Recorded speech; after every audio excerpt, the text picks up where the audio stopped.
The world of Arda holds untold mysteries and secrets that have been lost to the ages, and many still hinted at but never truly explained. We've recently delved into the depths of the earth to try and unroot the mystery of the nameless things under Moria, and now another, even more insidious and evil creature draws our attention in their histories. Ungoliant, a legendary creature from the void. Whilst nameless things of mystery under the earth may not be truly dark, there are few creatures in the history of Arda and beyond that grew so evil and terrible as Ungoliant, the mother of all spiders and gloom weaver of all ages. Greetings all, I'm your guide, the Archivist. Today we'll delve into the darkness that surrounds Ungoliant and seek to find answers about her dark origins and influence on the world ongoing. It is said in the histories Ungoliant was a being from the very beginning of the world forming itself, taking the shape of that of a giant spider. So large did Ungoliant become that even Melkor, or Morgoth as he was later known, became afraid of the terrible hunger and lust for consumption that fueled the beast. During his time in Aman, Melkor was allied to Ungoliant, and during their flight to Middle-earth after the reaping of their destruction in Valinor, before he fell victim to her terrible lust. She was the first giant spider in Arda and the distant mother of all spiders, including Shelob, who features heavily in The Lord of the Rings.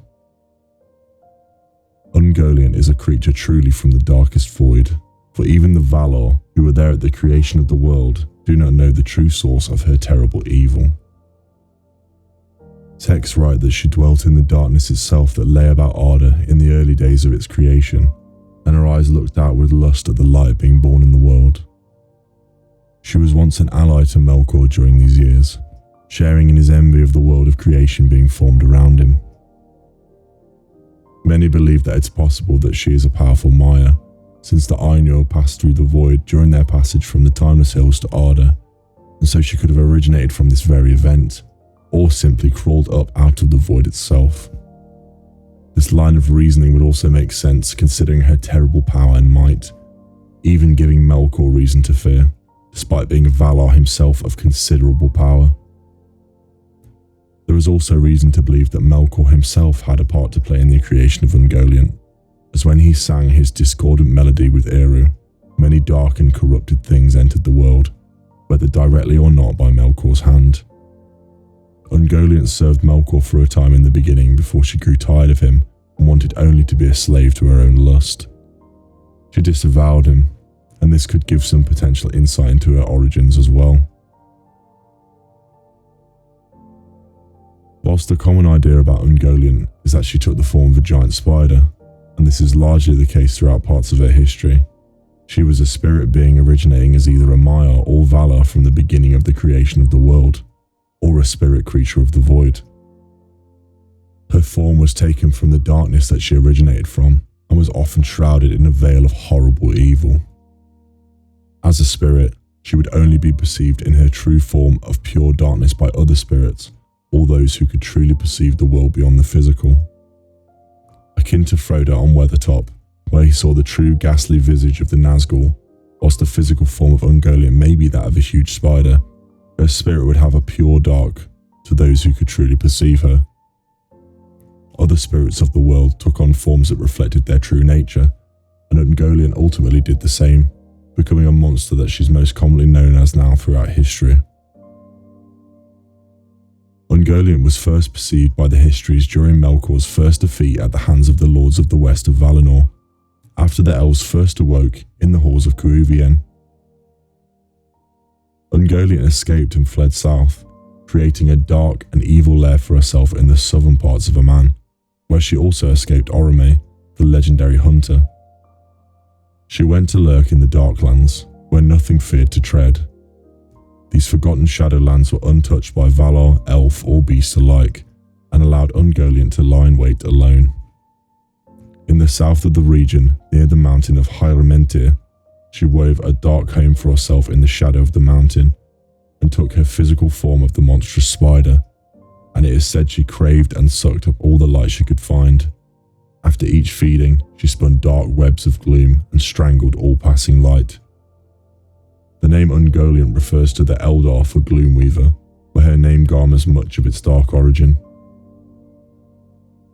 In the early years of the world, Ungoliant and Melkor shared a common distaste for the world of creation around them, and so when the time came for Melkor to exact his revenge for his first defeat at the hands of the Lords of the West, he came to Ungoliant and asked for her help.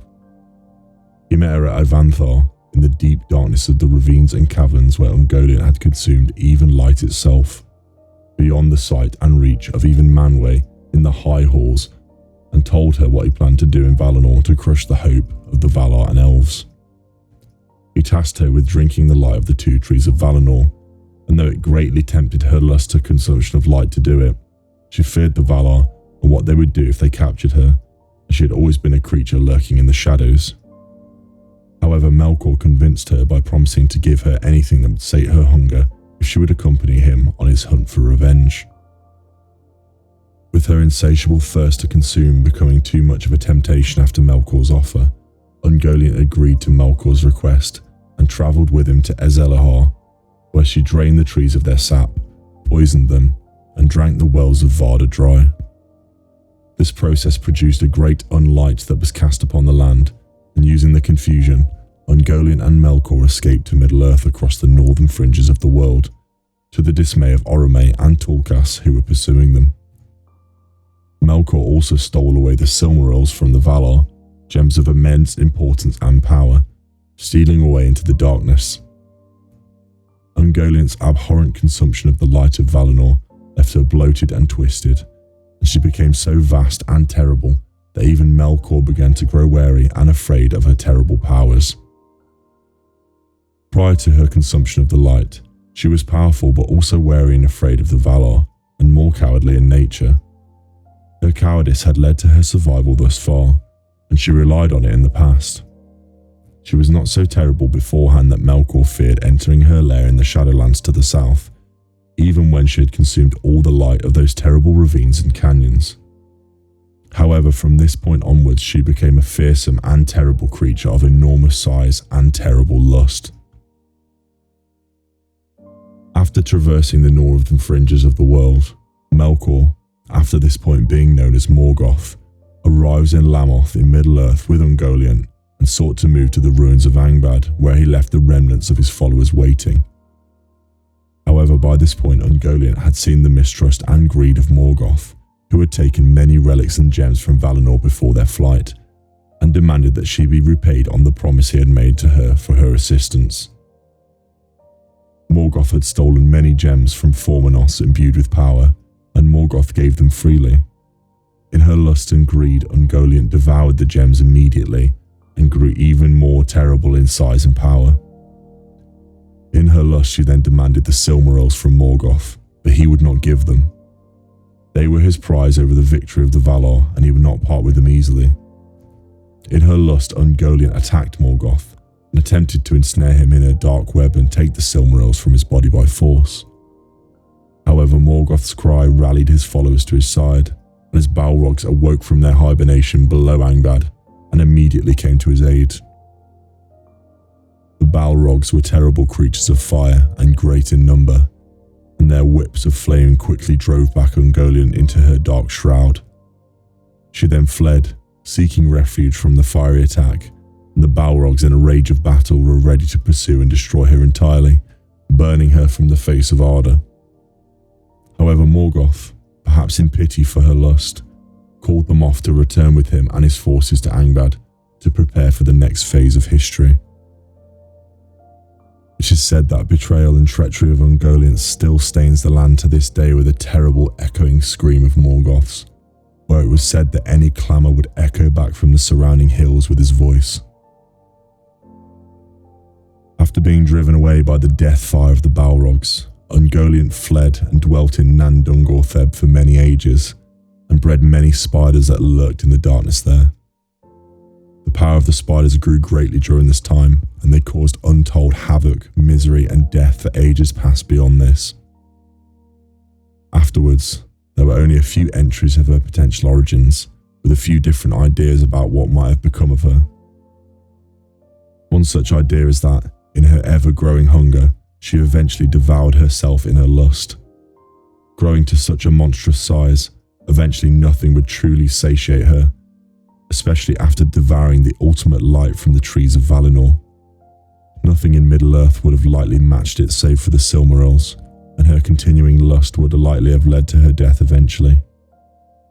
The second idea is that she eventually migrated back to the lightless lands of the south and never returned, eventually going back to reside in the bleak darkness from which she likely came. And so I have now covered the content for this video, but if there's anything that has been missed, please share them in the comments down below. If you enjoyed this content, please remember to like the subscribe and like waystones down below. Na luego van advan. Until we meet again.